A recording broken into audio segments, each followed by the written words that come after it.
Nawala nila yung pangalan migsoon nga gitagag authority sa Dios nga mahan nga may magmando din sa kalibutan.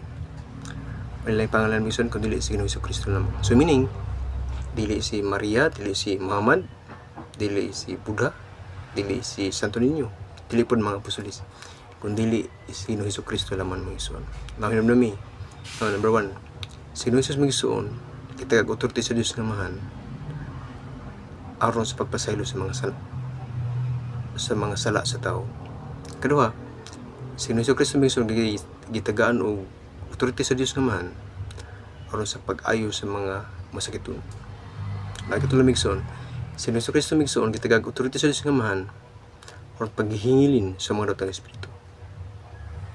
Kapat, si Ginoong Kristo migsoon gitagag authority sa Dios nga mahan aron may magmando sa kalibutan sa mga patay ng nasa hadis. Nagkalimay migsoon, si Ginoong Kristo migsoon gitagag authority sa Dios nga mahan aron sa pagbanhaw sa mga patay.